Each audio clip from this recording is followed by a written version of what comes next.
and welcome to Wrestling and Everything Coast to Coast with your host, Buddy Sotello, Esquire, and Evan Ginzburg. Why don't you introduce your guest tonight, and I'll introduce my very special guest tonight.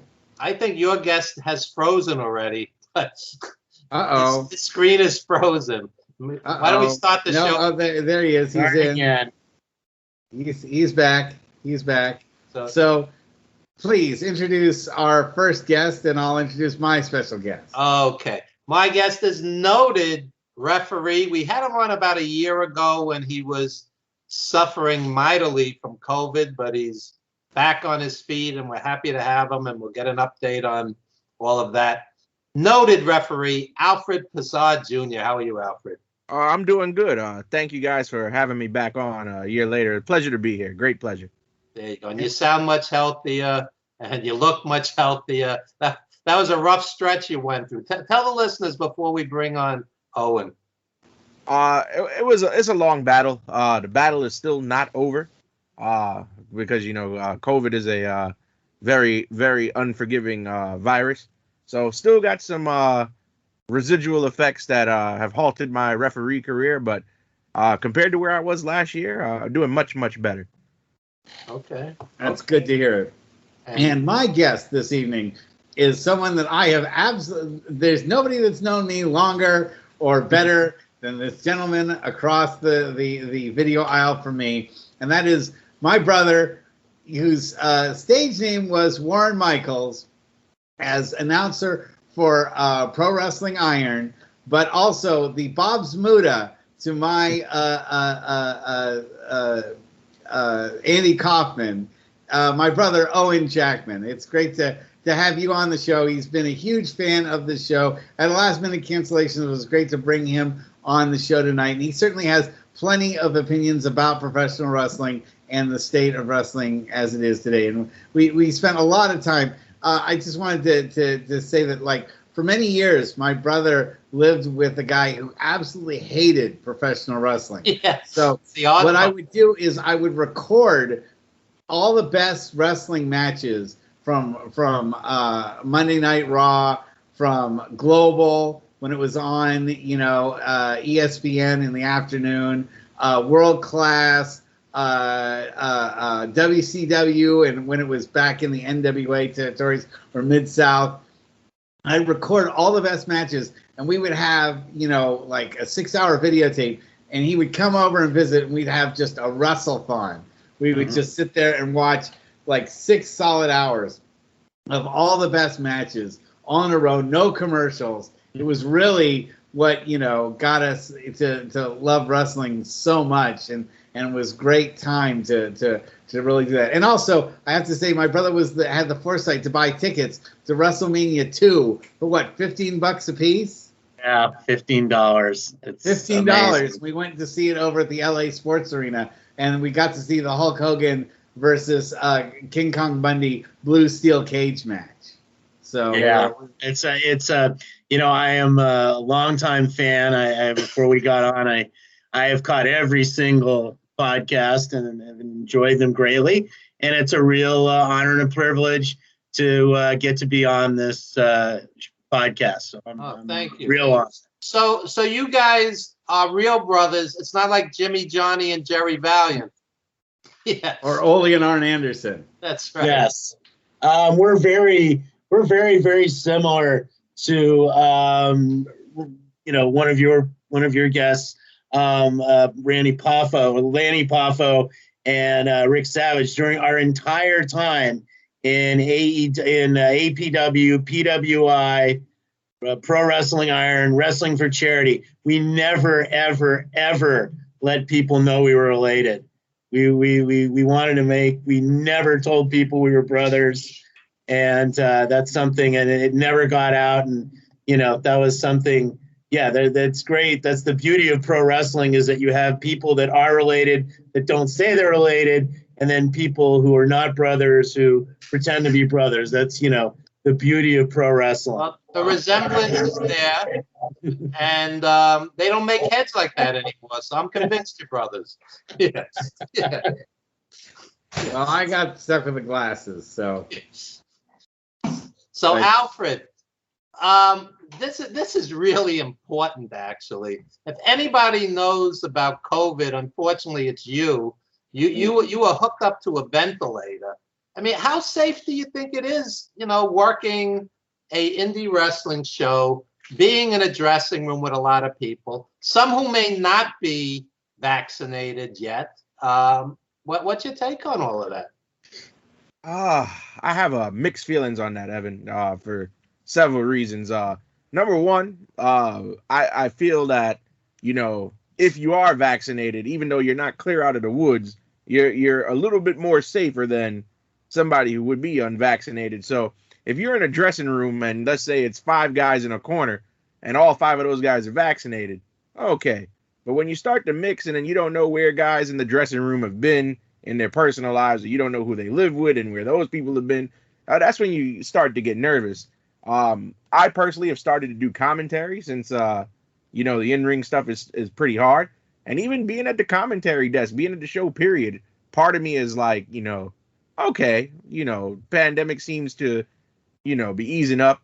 I feel fine. And then the other part of me is like, all right, this guy just came up to me and shook my hand. Where's the hand sanitizer, So yeah. I feel like it's 50-50, but if you ever look on my Facebook when I've posted my photos or videos of me doing commentary, I'm the guy that's still masked up. So even though I'm fully vaccinated, I'm still taking all the regular precautions. Probably it's a funny thing. I was having a conversation with Brother Greatness, and Brother Greatness was like, "You should make that a gimmick since you're commentating with a mask on." And yeah. I'm like, yeah, you know what? You're right. I should make that a gimmick and run with it. I was out with a bunch of wrestlers the other week, and we had a great time. We were just cutting promos. It wasn't an actual show, and one of them, just casually says to me that they weren't vaccinated. So part of me is like, okay, well, it's more dangerous to them than it is to me because I took the 2 Moderna shots, 2 or 3 months ago, but at the same time, and it kicked your ass too. That you didn't have a fun time with it, but you still did it. I was impressed. Yeah, my wife had COVID. I had COVID. I wasn't hospitalized like Alfred, but it wasn't a wonderful week or two.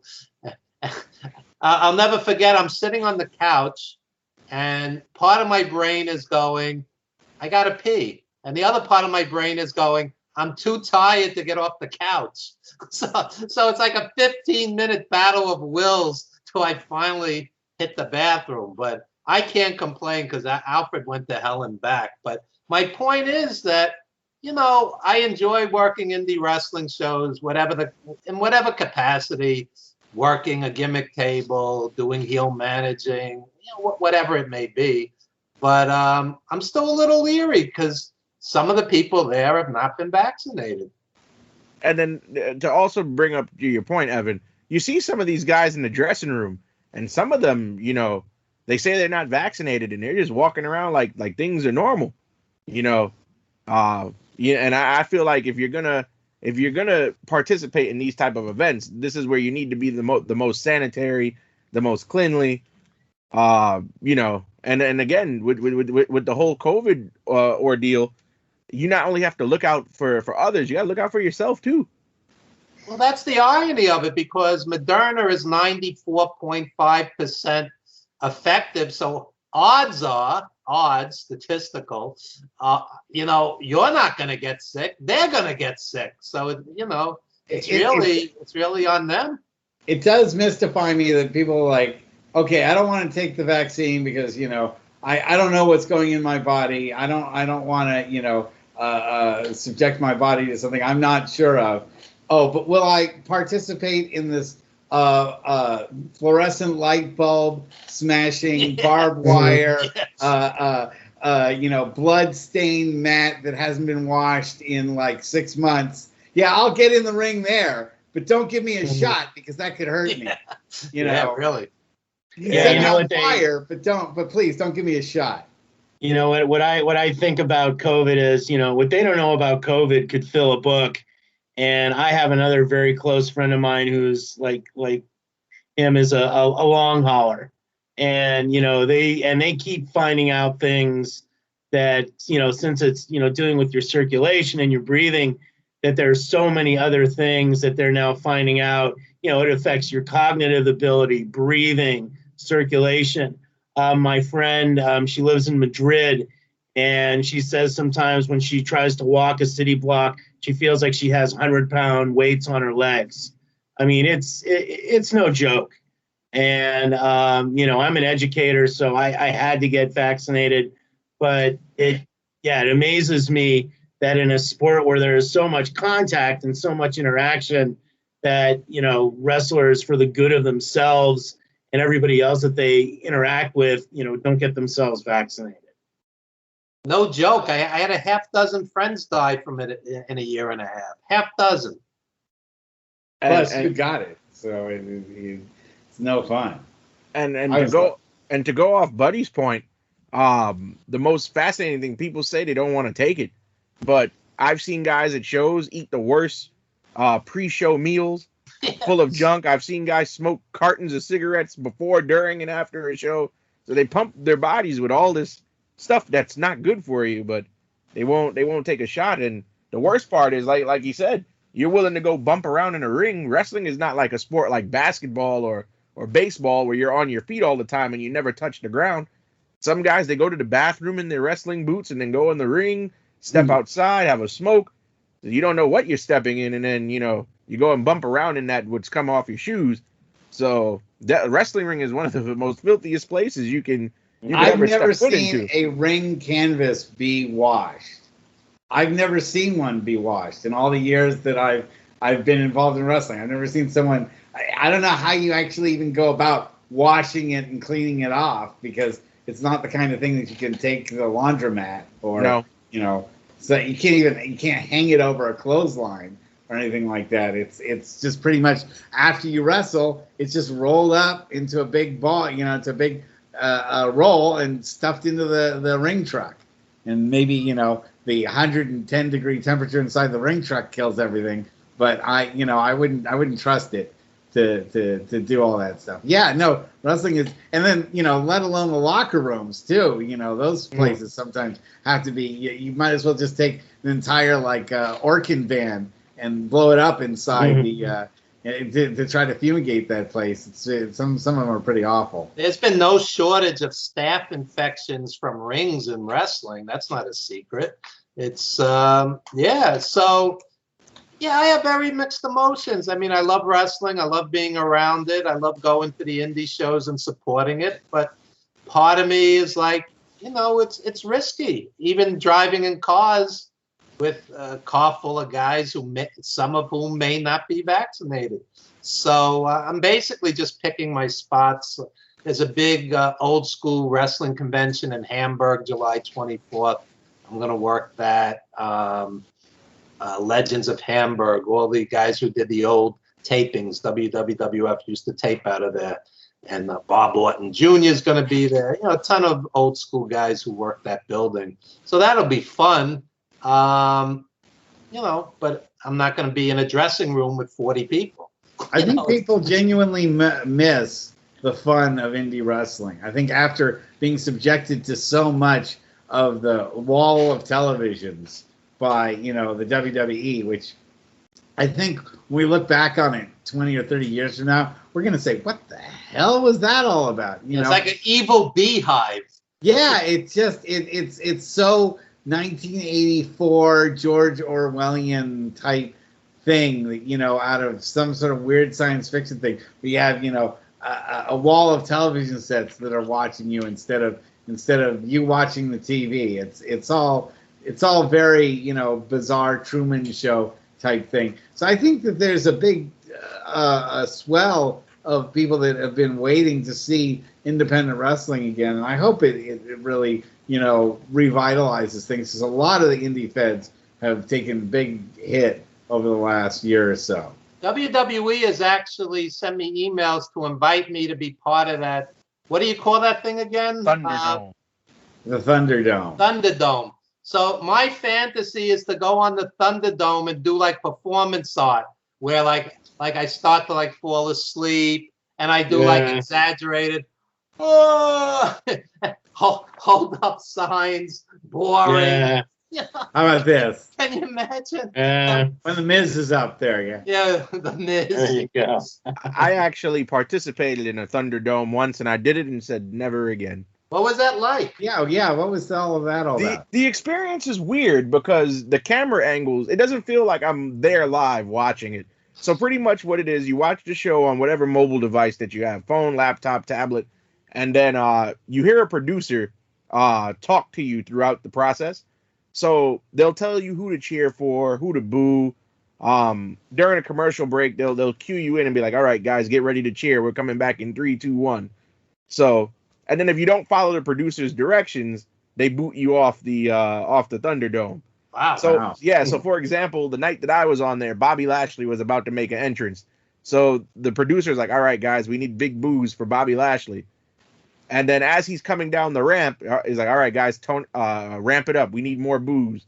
And I'm just like, now you're telling the people who to cheer for, and if they don't go with it, like, what if I like Bobby Lashley? Then, then I'm off the Thunderdome. And also, they police everybody. So like, if you're wearing if you're wearing a shirt and they can see that it's from like another wrestling organization, so like an indie or AEW, they'll ask you to change the shirt or they'll boot you off.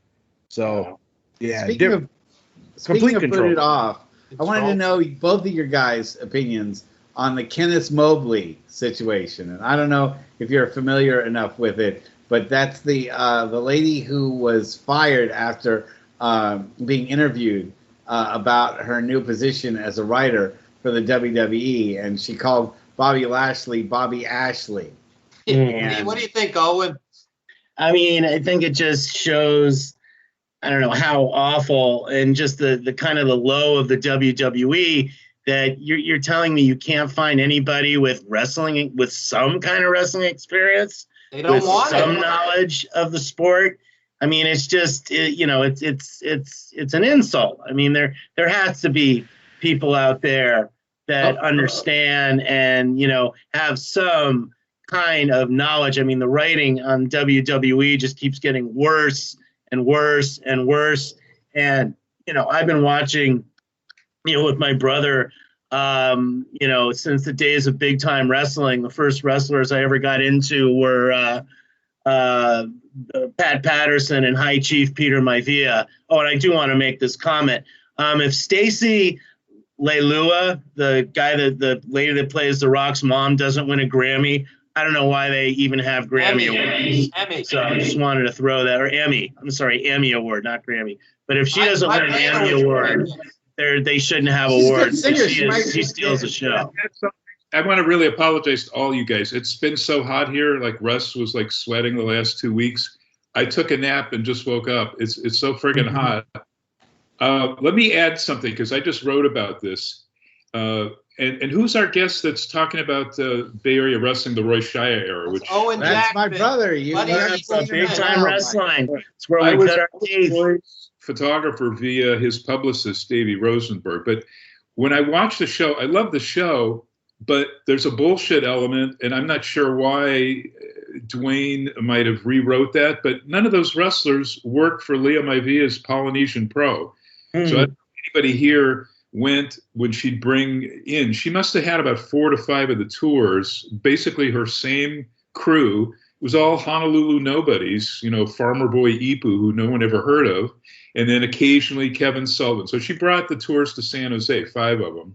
But it was like Kevin Sullivan, and once or twice he brought Brody, which was great. Mark Lewin was always there, Sheik once, and he wasn't on all the shows that she did directly in Oahu, but none of those WWF guys appeared on the shows. I don't even think Rocky Johnson, he might have appeared on one when he was in between gigs, but there was no Iron Sheik, Andre Piper, Sarge, none of that stuff. So I don't know. Poetic license.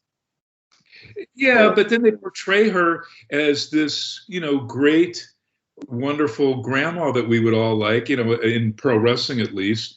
But she wasn't that way at all. She stiffed so many of these wrestlers. If you call up Debbie Combs or Candy Devine, they were stiffed on a couple of tours in Honolulu. They even worked on one of these Polynesian Pro shows around '89 again in San Jose. There were others that were stiffed, and on those shows, I should say, at least the first two in San Jose, they brought in the New Japan, some guys there like Hamaguchi, and I think Fujinami did one show, and it was the lesser of Inoki's guys. But none of those guys were on those cards. It's like a joke. Randy Savage, I laughed at that, and I emailed Lanny Poffo right away. He goes, "Yeah, Randy never worked for her, ever." What we need now is for The Rock to lay the candy ass down on Mike Lano and get us tons of publicity. I see him. I love the show. The show was fun. I hope he runs, like say Biden croaks in office or something like that, and Kamala. I don't know, but it would be nice. Hey, at least the guy's. If you have to have a celebrity president, at least the guy's got common sense. He loves people. Is the diametric opposite of Trump. So I'll leave it. I don't want to start.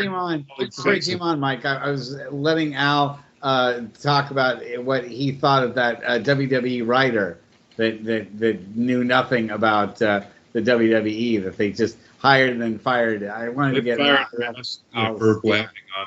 Yeah, amongst all the talent, it is good to see what's her face back on the show. She had fought for the cameo stuff and all of that last year, and they let Zelina Vega. Yeah, it was cool to see her back on there. So I don't know what that means, because they just fired her husband, who works as the character Aleister Black, 3 weeks ago? But they bring her back. So does that mean he's coming back? So is all of this firing just a bullshit term for furloughing? That's what they've done with some of the writers and some of the PR guy behind the scenes. Because they I don't think that lady that got fired by the WWE is getting rehired anytime soon. Well, that's the problem with the announcers. I've seen some of these ads. I get all the trades: multi-channel news, cable, and video, and some of the other ones besides Hollywood Reporter and Variety. And you see these ads for announcers, and they specifically say, no wrestling experience needed. So why is it any surprise with the writers, who normally, as Evan and I have bemoaned for 30 years, they go to Freddie Prinze Jr. or people from soap operas, folks that know the lead singer for Husker Du. These guys don't have, rock band guys. They don't have, the experience of, that booking, writing. Come on. Al, why do you think that the WWE does this? Because it's like, no, Mike. Let's let Al have a moment to. They want to control everything. That's why Vince is in these announcers. They're earpieces. They want to control every last aspect. If you've been around any of them, when I go to the press conferences and I have to interview Stephanie McMahon, I get her out of her comfort zone to where her people ask me to stop asking, why is there no more SmackDown Your Vote? I kept asking her and pestering her that WrestleMania press conference last year, right before COVID hit. It was like March 9th at SoFi Stadium in Inglewood, where my Lakers play, my new Lakers. And man, it was like getting under her skin with that. And her reply was, oh, well, it made people feel like, we're a global brand. And SmackDown Your Vote was like only for the U.S. And I go, well, no, it wasn't. You were encouraging people to vote no matter where they were in the world. Canada, Mexico. Oh, they didn't like that. So it is, you guys know, I mean, most people are miserable working there. And it's not the environment, say, that Tony Khan has, where people and diversity are encouraged and different thought processes. And, they don't always strike home runs, but they're at least trying, and they're allowing their people to not be mental robots completely controlled by McMahon Robotics, Inc. All right. What's your take on this? Yes, please. As far as the writer, I find it mind-boggling that a wrestling company would hire somebody with no wrestling experience to help write the show. That's like you wanna produce a murder mystery and you hire a bunch of comedy guys and not guys who have experience writing dramas. So yeah. It's weird to me, but Vince McMahon has always been the showbiz guy. If you ever since he took it over from his father, everything has been on a grander stage. I always say that WWE is an entertainment-focused company that produces wrestling. That's how I've always looked at it. Because, you know, they over the years, they've made movies, they've made music albums, so they're not, like, and even the word wrestling disgusts Vince McMahon. Yeah. He's even said it. He's even banned the word for a while. How many words are banned in the lexicon of the announcers? You can't call a referee a referee. They're an official. You can't call a hospital, even a fake hospital, a hospital. It's a medical facility. Yep. All these inane things, but not acknowledging the refs by name is, or yeah, you know, I mean, they still have to use the word wrestling every once in a while. So it was refreshing. Like somebody like CM Punk will do a pipe bomb and, you know, purposely say the word wrestler and wrestling, you know, several times, you know, oh, so how shocking. When every other single company, even lowly Impact, you know, they have no problem saying the word wrestling. Can I say something else? You want the most mind-bogglingly stupid thing in all of wrestling doesn't come from WWE. It's Impact on the before the Impact, the BTI show. You know, Thursdays it's like 14 hours of Impact. They have a fantastic 4 to 5 hour old pay-per-view when they actually produce good stuff with name workers. You know, it's crazy that they do that, because then you have to watch the 2 hour Impact later on. You go, oh Jesus, this sucks in comparison. But before the Impact, they have some guy called George or Iceman Intel. He gives no intel whatsoever. Do you guys? Are any of you guys watching this? I know most people have blown off Impact, but you have to watch it. It's the stupidest thing I've seen in probably 30 years. So the guy has 3 minutes. He must be related to somebody. He's sitting in front of like a podcast mic, and he goes, this happened, but I can't tell you what actually happened. I can't tell you who, when, or where. So he's telling you nothing. Every week, they've had this guy on for like 7 months, and there's no intel whatsoever. It's so laughably bad. With this kind of recommendation, maybe I'm better off not watching all of this. Well, the pay-per-views are fantastic, and then they have after. So they have 4 to 5 hours of TNA, great TNA stuff, when it was really good, the AJ Styles stuff, etc. Then they'll have an hour before the Impact, which is mostly just replays of what was on the 2 hour Impact the week before, you know, rerun clips. Then they have 2 hours of Impact, which it was actually a pretty good show this week. And then they have another hour after that of like old stuff, the best of Johnny Swinger, which was hilarious. You know, and then it goes on from there. It's just, who wants to spend that? You know, it's a cry for programming, and you know, with cable and so many more. I mean, when you think back, you know, when Raw was Tuesday Night Titans, and you had, you know, Superstars of Wrestling, and you had Mid-South on, and that transformed into the NWA show that was on TBS. You really only had about 6 hours of wrestling per week that you could catch if you were lucky enough to have cable to catch all that. Well, and now, as you pointed out, we have 6 hours in a day. Or when you have a WrestleMania, it's like a 12-hour affair, and now they stretch it over 2 days. So you can't, you know. So they said Monday it's a 3-hour program. It's the worst of the week is Raw, worst show of the week. It's Tuesday, pretty bad now. Fantastic. 2 hours of NXT. I could watch that show forever. Wednesday, fantastic. AEW. Thursdays is fine. It's a whole day of Impact. Fridays is SmackDown.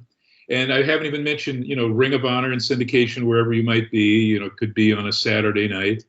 There's CMLL Mexico stuff. There's the NWA Billy Corgan thing. I haven't even mentioned that. And then hasn't taping on that been suspended? I heard that was. Yeah, it has its spurts back and forth. But then how do they expect you, if you're even going to watch all that junk, to then watch any of the streaming sites, from Ring of Honor to New Japan to the Peacock Network? Not all the what's on the Peacock Network. With the WWE streaming network, where they've kind of stripped it. Well, it's not WWE Network. At least that stuff had lots of old content, Florida, Charlotte, whatever. Now, nobody can find it on the Peacock. You know, it's just all more current stuff. I don't give a shit about stuff from 96 on. I want to look at the 70s and 80s, probably like Evan does, and hopefully some of the rest of our listeners. I want to see more Lee Wong. Ben Ortiz. That great WWE. Full Palmetti. Lee Wong, yeah, Full Palmetti. So, Chip Pinky Lawson. That's what I'm looking for. Let's talk, especially if we're going to talk about Dinky Larson. Let's move on to talk a little bit about the career of Del Wilkes, the Patriot. Now, my brother and I were big Global Wrestling fans. I think we watched every episode of Global when it was on ESPN, and there's a whole lot of the Patriot and the Dark Patriot fighting each other left and right. Was that Eddie Gilbert's brother? Doug Gilbert. Doug Gilbert. Yeah, was the Dark Patriot. Yeah, I shot some of those tapings, and Evan and I talked. I knew Del. I thank God I never talked politics with him, and he was a guy to me. But I know he had major steroid problem. It's probably, I'm guessing, as a medical person, that's probably what caused the heart attack. What was it? 59. That's close. Yeah, same. I think the same age as Animal. I think he's pretty much the same age as Animal, who we lost last year. You know, I'd forgotten. If you're going to bring that up, I wanted to be. You know, with wrestling, there are a lot of extreme personalities. It does tend to, bring out people who are super intense in wrestling, but they're also super intense in everything else that they do. Have you kind of seen that yourself, Al, and some of the folks that you've worked with, that it's hard for them to separate out what they're doing in wrestling versus everything else they're doing in life? I see it all the time. And matter of fact, some of these guys, when the pandemic first happened and there was no wrestling for months, some of these guys didn't know what to do with themselves. Like, wrestling was their life. Like, if you even knew their real name and approached them and greeted them by their real name, they wouldn't even respond to you, because I think some of them forget what their actual names are outside of a gimmick. Yeah, no, it's kayfabe is sometimes a matter of comfort more than it is something that has to be maintained for the sake of wrestling. It's again, my brother and I didn't like any. Is there any kayfabe currently? Because those guys in the locker room, all the locker rooms I've been around the U.S. and Canada of late, or the last couple of years, obviously before the pandemic and stuff, they don't know Carney. None of those guys. So I don't really know if there's any kayfabe left. And you had, even on the classic Dennis Coraluzzo shows, they would be goofing off, and this is back in Jersey and Philly, and playing around on the mic. And now we have even Jim Ross using Carney, and nobody knows what he's talking about. We, of course, do. I think it's pretty much dead. But yeah, I to kind of add to what they're saying, Russ and I, we've had a chance to meet a lot of wrestlers, and there's some guys like the late Virgil Flynn. You could not have had a nicer guy. Just one of the most nicest, genuine, wonderful human beings. And then there were people like Lester Legend, who it wasn't a work. That guy was crazy in the ring, and he was crazy outside of the ring. It's very interesting. Was that his real name? I don't know what was his real name. It's David. God, I'm trying to remember Lester's. I think it's David Lester. What's his Thatcher, right? Timothy Thatcher. Timothy Thatcher, great guy. Really nice guy outside of the ring. So it's fascinating that some wrestlers are just wonderful, great people, and then some, I say it's not a work. They're really like that, and it's one of the fascinating things about pro wrestling. One of the nicest guys too in the business is a global star. Now I don't think he's doing that much Ring of Honor, just New Japan, is Jeff Cobb. One of the nicest class good guys of today's. And also, the guy that's also in Ring of Honor, is it Jonathan? What's his name? He does the squid. He's got the squid nickname. Jonathan Gresham. Oh, man. One of the funnest guys. Another name to point out, because hopefully he's still wrestling, but Christopher Daniels, also really, really nice guy outside of the ring. Very cool dude.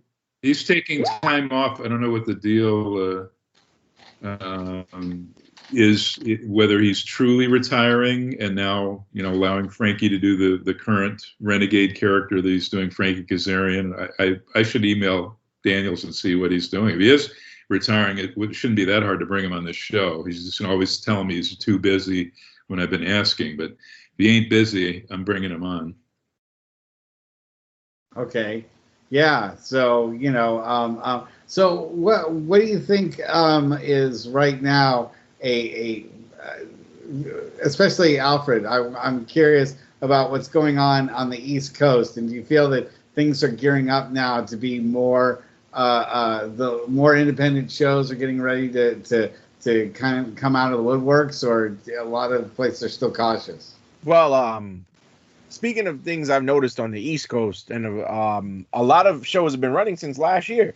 A lot of what they're doing now, they're doing a lot of outdoor shows because, with COVID, everybody's belief is that, it's less likely to spread if it is there. It's less likely to spread if it's outdoor, the air is circulating better. It's a lot of outdoor shows, nothing really indoor.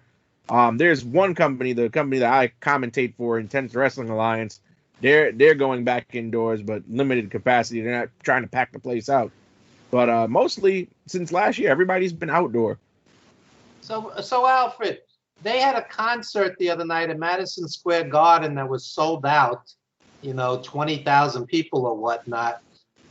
What is the logic where one building is sold out with 20,000 people, but an indie wrestling promotion says we're only allowing in 50 people? I don't get it. You were talking about, Evan, though, they required everybody to show proof of vaccination. Whereas, why can't they do the same at an indie wrestling show? Well, because marks, they're going to be stupid and they're going to lie and say they're vaccinated, or they're going to have purchased. But you have those little cards that prove it. Well, I'll share a non-wrestling experience, and Evan knows because he and I are good friends. But I've been going to a lot of New York Mets baseball games this year, and the way they do it, they stop you at the gate because there's two sections to the stadium. They have half the stadium for those who are not vaccinated, and then the other half dedicated to those who are. So there are designated entrances. So if you go into entrance A, that's the vaccinated entrance. You go into entrance B, that's for everybody else. So if you try to go to entrance A, they'll stop you and they'll physically ask you for your proof of. They'll ask you for the little card. Once you're inside the stadium and try to sit down, they'll stop you again and ask you for the proof of the card. And if you can't produce the card, they don't let you in. Or if you somehow manage to get in and you can't produce the card to sit in that section, they'll tell you you can't come by. So, I mean, like Dr. Lano said, I don't think you can enforce that in a wrestling event because wrestling fans have been known to act in egregious ways from time to time. So, I don't know how you could enforce that in a wrestling event. Yeah, they can purchase those cards online. That's the scary thing. Oh, really? Wow. So that's the thing that irks me, and that's why a lot of us are not going to Cauliflower Alley, Vegas, being indoors for 3 days with marks from all over the place that you can't really account for. They're not at all making it a prerequisite. Even if it was a pseudo prerequisite of, hey, you have to be vaccinated. Oh, they're relying on, the hotel in Vegas is fully open. Yeah, and people I know that live and work there are saying the rates are skyrocketing. The new COVID variant Delta skyrocketing. Since they've done all this stuff. They're even opening without sneeze guards buffets at some of the major casinos there, like Caesars and stuff. It's I can wait however long, but I can take a year up. I don't have to go to a lot of stuff. I am gonna I've been offered to go to the New Japan show to cover and photograph that. That's more of the localized California, mostly those students. John Moxley, Good Brothers, and I think one other guy. Those are going to be the only names because most of them the rest of them are all going to be with the main New Japan guys in Japan itself on a tour. But it's an outdoor show at the LA Coliseum at a smaller contained venue there outdoors. So I'm kind of ulcerating about whether I want to go, and I'm kind of leaning towards not, Well, if you do go, we could always do the Mike Lano Memorial Show. So, yeah. It's a tradition here. Well, we'll computer animate you in future. That's right. In future episodes. So we'll just have you in there. Our guests from the East Coast, did anyone have the shows where the people stayed in the cars? The wrestling rings, all outdoors. We had them out here at like the Ventura County Fairgrounds. Drive-up wrestling. There was one show that I participated in early last year. A company by the name of Titan Championship Wrestling had a drive-through show. Everybody stayed in their cars, and it was like a drive-in movie. They turned their radio to a certain station, and they were able to hear the commentary and watch the show. You just drive up and watch the show, which was pretty cool. I had never seen a wrestling show like that before then. Awesome. That's awesome. And it's completely safe. You don't have to worry about any knucklehead. And how many knuckleheads do we have in pro wrestling? That's why any of this stuff, anything indoors with wrestling, for me. The way some of the fans haven't showered since COVID hit. Yeah. Remember Evan's favorites, the Weebles Wobbles twins that used to be at every Cora Luzzo and Joel Goodhart, the predecessor to ECW show. They were at everything, every fan fest, every Eddie Gilbert tribute weekend. Looked like the McGuires.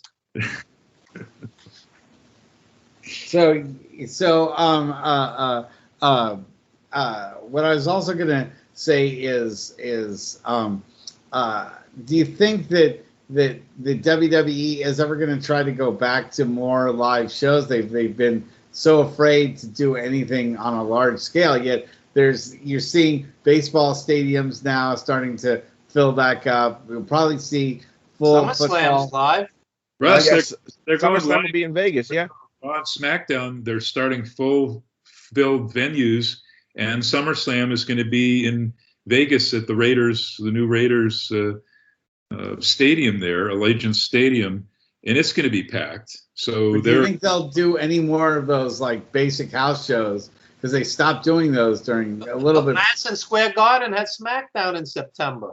But those are the biggest venues. They're doing house shows too, Russ. They're doing house shows, but right now, they're trying to sell the TVs, which is crazy because why should you pay to go attend a TV taping in all large venues, including, as Ev said, in September or the first week or first Friday of September, a SmackDown there at MSG. So they're going back to the venues and they're already talking house shows the way AEW's beating them to the punch. And they're going to have not just pay-per-views and TV, but also house shows at regular venues. That's why they did that kiss-off show last Wednesday for AEW, a great retrospective on the Daly's place, because they're done with it. Now they're going out. And they already the place was full, even though I think it only seats about 5,500 or 5,300. And I only saw one mask in the whole audience of AEW, just one mask. But probably 100 title belts, 100 replica title belts. Yes. And it's interesting because AEW is coming here to New York, and they're going to be in the Arthur Ashe Tennis Stadium where the U.S. Open is, which has never been done before. So I can't imagine a tennis stadium. Usually you get these buildings with history of, gore and blood and guts, like MSG, boxing has taken place there, legitimate fighting, or another building, the Barclays Center, boxing and UFC have been there. But the tennis arena? So Alfred, last time I was there, Kevin Spacey did a show and he came out like a conquering hero. A year or two later, his whole career was destroyed.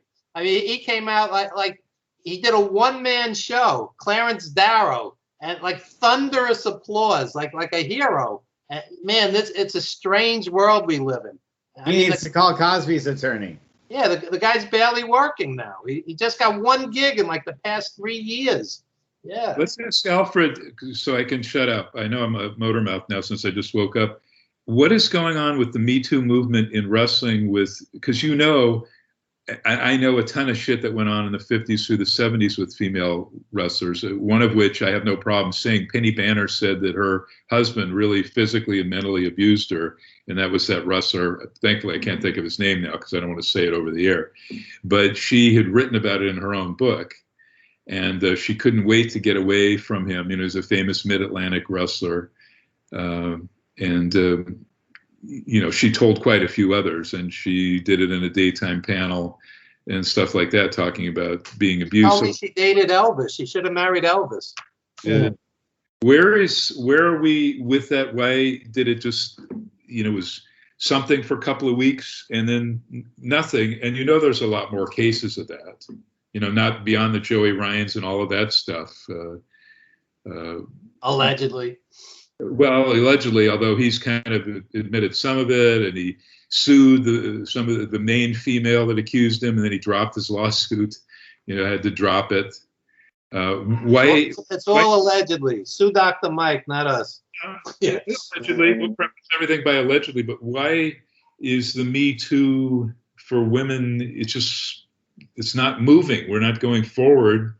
And that's kind of troublesome for me because I know there's more cases out there. And what about the arena rats? The arena rats that were abused, they haven't even had their say yet. Alfred, what are your thoughts on that? Again, we can preface everything with allegedly. Yeah. We don't have to mention names.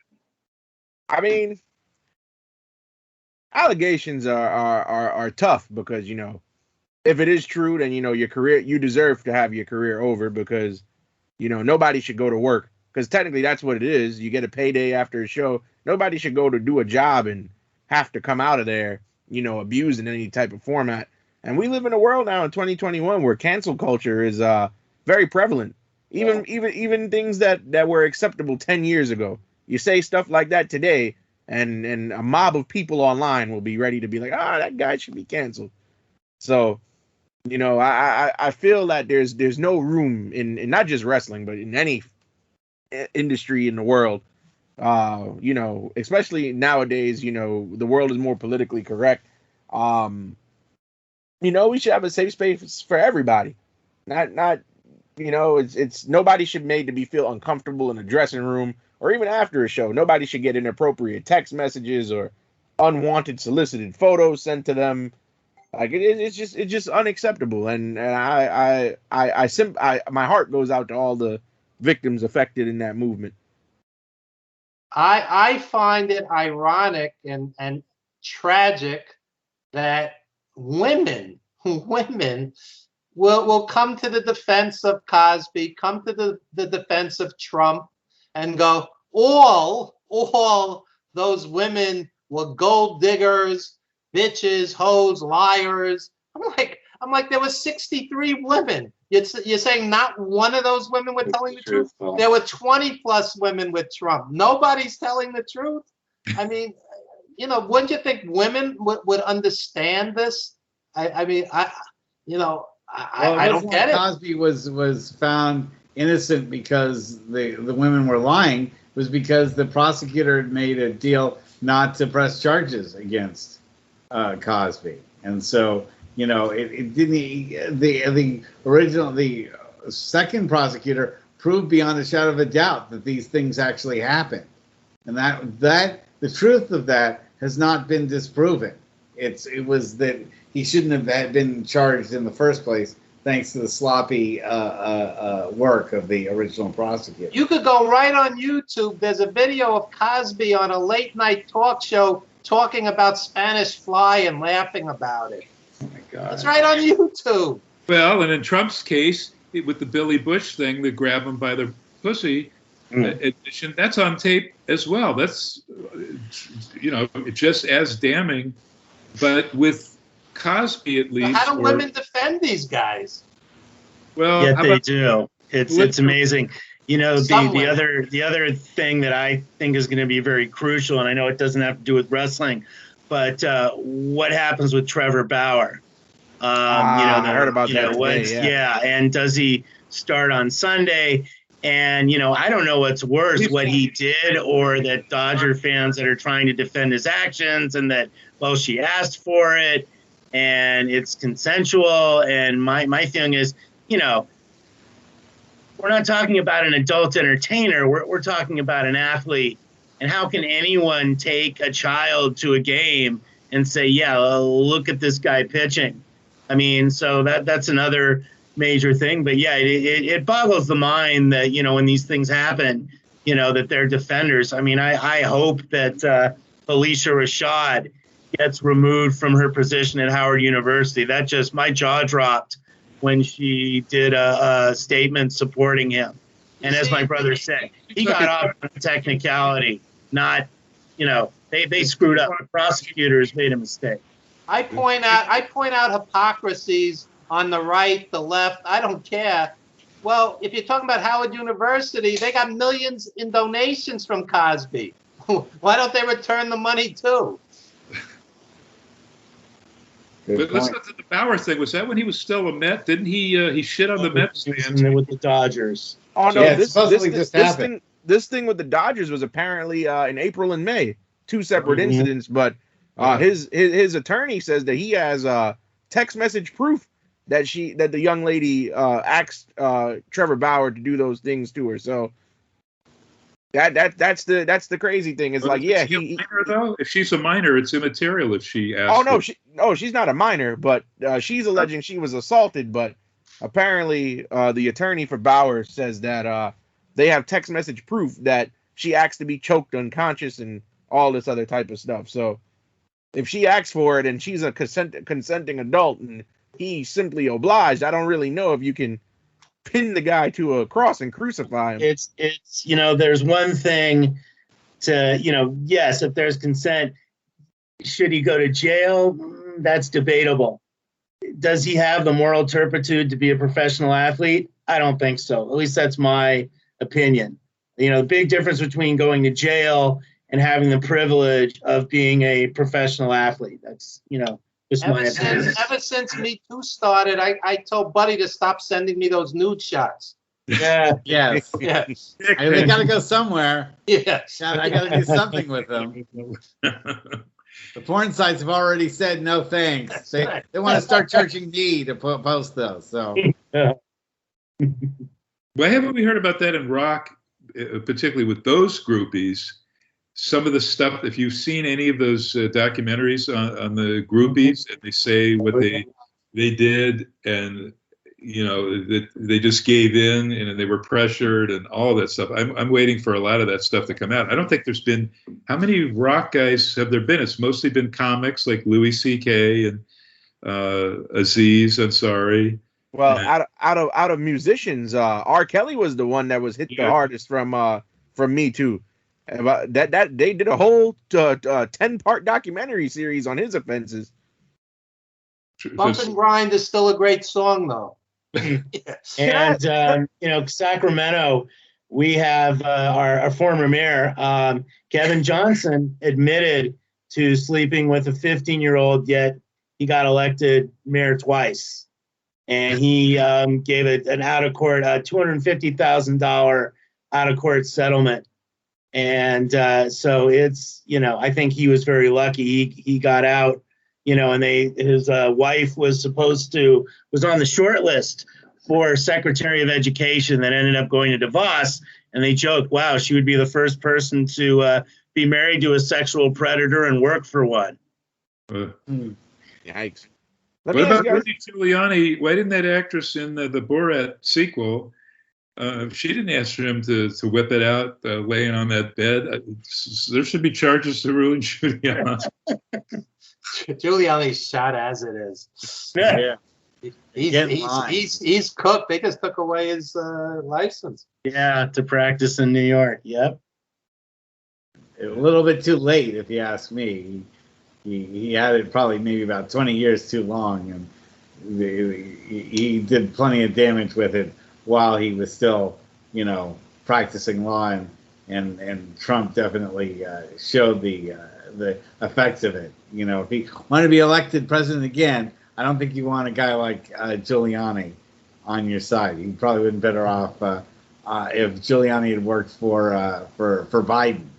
I think he would have wound up. All that great work he did for Trump, and he didn't get paid a dime. He looks like Giuliani at this point. He could be doing horror movies. Yeah, absolutely. So, Alfred, tell us about your show before it gets too late.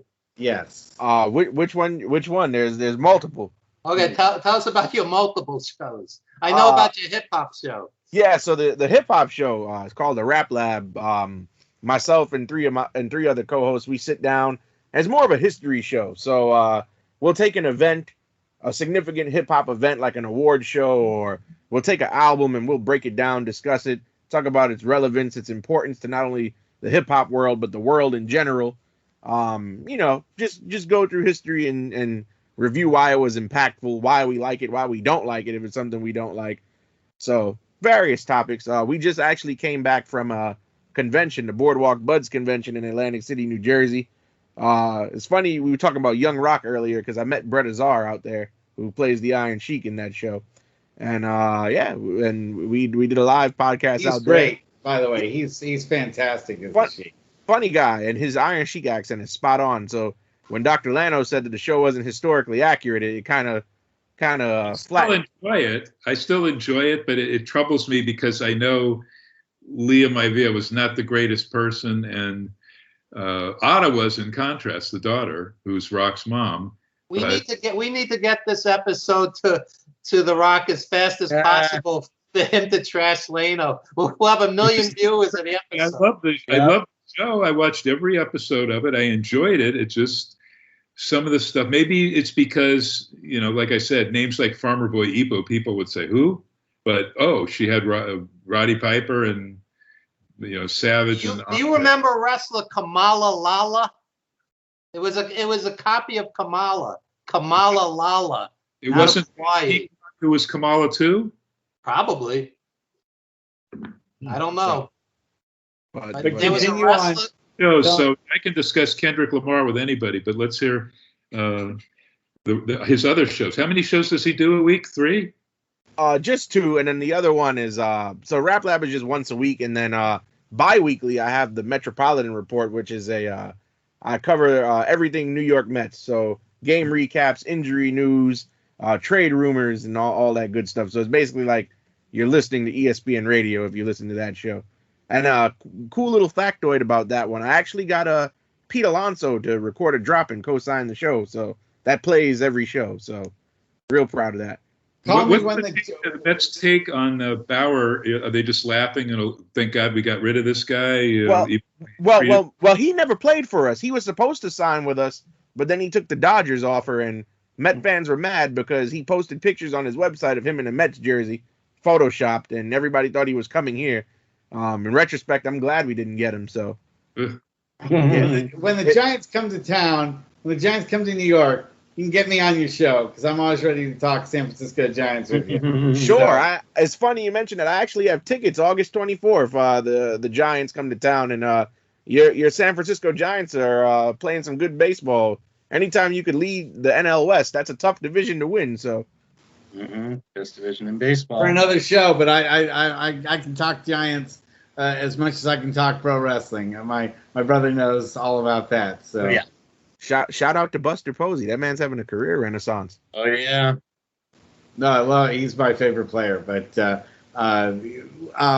and Ginzburg aren't exactly the biggest baseball fans. So, are you kidding? I shot every Giants, all 3 of their victory parades. I was part of the press. I got to be with the Giants at the 3rd one. But if you look at the very first one, the victory party at City Hall, who's standing 2 feet right in front of Tony Bennett when he's singing at the end? That was me. I was there for all of that stuff. So a ton of Giants games. And since I live right by the Oakland Coliseum, I was at 1 million A's games. So those are still my baseball teams. But now that I'm stuck, since I moved to Southern Cal, I'm back with the Dodgers, which is fine. But I follow the Giants. I still get the San Francisco Cron, so I can read what's going on with the Giants, what's going on with the A's, the Niners, and the Raiders. What a turncoat. Don't get me started on the Raiders. No Angels? I was at Shea for the Bud Harrelson and Pete Rose fight. Ooh. That was great. That was great. History. That was better than most of Mayweather's fights. Yeah. How come they didn't put that on free TV? I was waiting for Showtime to put the Luke, what's-his-face Mayweather thing, and it hasn't been. That was awful. Logan Paul. Paul. I can't keep track of the 2 Paul brothers. 2 Paul idiots. They're gonna need Paul Bearers if they get in the ring with Tyson. They gotta be careful. I'm telling you. It's funny you mentioned that. Logan Paul challenged Tyson to a fight. That's what I'm saying. Tyson will just snap on him. Well, that'll have to be another show for another time. We're right about Tyson will put his hand through the guy like Sonny Chiba used to do. That's the original Heart Punch, right? That's right. Something along those lines. Well, we're right about at the end of the hour, guys. How would fans get a hold of you, Al, if they wanted to follow what you're doing? On Twitter and Instagram, the handle is the same. It's Ref Al Stevens, Ref_Al_Stevens, spelled with a V, not a PH. Great. And shout out to Mark Madison from the Pro Wrestling Post. He's been recovering from serious illness, and his mother-in-law died the other day. Guy's had a rough stretch. He is a friend of the show, absolutely. Mark Madison, yeah. And Owen, you have anything you want to plug? Actually, I do. It's not wrestling related, but I have a band that I'm in. It's called Hyperchild, and we will be playing our first gig up in beautiful Lake Tahoe on August 14th, Saturday. It's gonna really looking forward to it. So, what's the venue? Where are you going to be at? It's a location. It's a Sugar Pine. It's this neat little campsite, kind of amphitheater. I'll, try to get some more details on it. But yeah, that's, I'm not a wrestler right now, and we're not involved in, wrestling right now. But yeah, we're playing. I'm a bass player, and we're gonna be playing on August 14th. I have one last question. This is for Owen and Alfred. Owen, how do you feel as a musician when old white guys go, there's been no good music since the Beatles? And Alfred, how do you feel when old white guys go, hip hop is not music? Oh my God, I want to put a gun to my head. How do you guys feel? Guys, we like hip hop. Do you want to go first? I'll go first. Sure. That sentiment annoys me only because if you look at the good, I'm not talking about like these mumble rap guys. I can't stand that type of music. But you get good artists like a J. Cole, a Kendrick Lamar, and you break down their instrumentals and see what they sample. They're sampling actual music, like rock and roll records, old funk records. Hip hop in the 90s was primarily, especially on the West Coast, Dr. Dre and Snoop Dogg and all those guys, they sampled George Clinton. Yeah, George Clinton like it was no tomorrow, to the point that George Clinton actually appeared on actual songs with these guys, sampling Isaac Hayes and all these old funk soul. Yeah, all these old James funk soul Brown, records. Roger Troutman. And then I don't know if any of these people who critique this stuff, if they're familiar with how to make a hip hop instrumental. That stuff back in those days wasn't easy, using a TR-808 machine or a synthesizer. So, and a common thing that I've heard throughout my time doing music media is that people, especially in the rock and roll industry, they say that, rappers, they don't use instruments, so they're not true musicians. But being a rapper requires a completely different skill set that's still unique to music. That, like, trying to keep a cadence and a flow over an instrumental is not the easiest thing in the world. So, and even producing a song is not the easiest thing in the world. And at the end of the day, they still have, just like other genres of music, you still have to mix and master the record. Plus live acts like Public Enemy, Diggable Planets, they come out with live musicians. Live bands, live orchestra. It's interesting you say that, because I actually went to a Public Enemy concert, and Chuck D and Flavor Flav were there, and then you look in the orchestra, they've got tubas and trombones and a lot of, even the Roots. Look at the Roots. The Roots are on Jimmy Fallon every night. And what are they doing? They're playing instruments in the background while Black Thought Rap's going to commercial break. So I feel there's greater instrumentation in hip hop than some other genres. So, and I'm not just strictly a hip hop guy, because I'm a known Frank Sinatra lover. He's my second favorite artist. So, I feel like that when people say, oh, hip hop's not music or it's not good, I feel like that's a very ignorant thought. There you go. And it's been no good music. I'm a little bit short. I'm kind of a person from the late 60s, 70s. That's kind of my type of music. I would like to see more musicianship. I think I need to look harder, but God, I was thrilled to see one of my favorite new acts is Lizzo. And I was just absolutely thrilled to see how great she was as a flute player. And I don't know. I think auto-tune is awful. I can't stand it. And I would just like to see more music. I think I would really like to see more musicianship, but I appreciate what you guys are saying. I guess I need to look a little bit harder. I guess it's out there. It's just not being, Billie Eilish makes my skin crawl. I think she's a no talent. That's what I was going to ask you. I think she's awful. But, I wish they would highlight, some more of the good musicianship out there, because I think that's really missing. And that's my 2 cents. Alfred, what's your thought on that? Because there's a lot of artists now copying her, and I go, "Oh, is that Billie Eilish?" No, it's a copycat doing this stuff that's so quiet. What is with this thing? Everything behind it is fine, but I don't know. Maybe that's just something new, and we're gonna have to get used to it. What do you think, Alfred? Probably just a new subgenre. To answer Owen's question about instrumentation, this MTV used to do a series called Unplugged, where they would have an artist that instead of playing their instrumental backing tracks, they would perform, and a live band would play the instrumentals.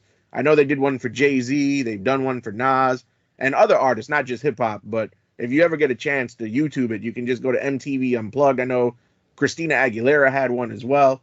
My friends, the Jellyfish were unplugged on. The MTV Unplugged series. All they had acoustic bands instead of the actual instrumentals played during the performance. Clapton and Nirvana, and then Clapton, that one renovated his career. Clapton was great. Yep, the Clapton one was great.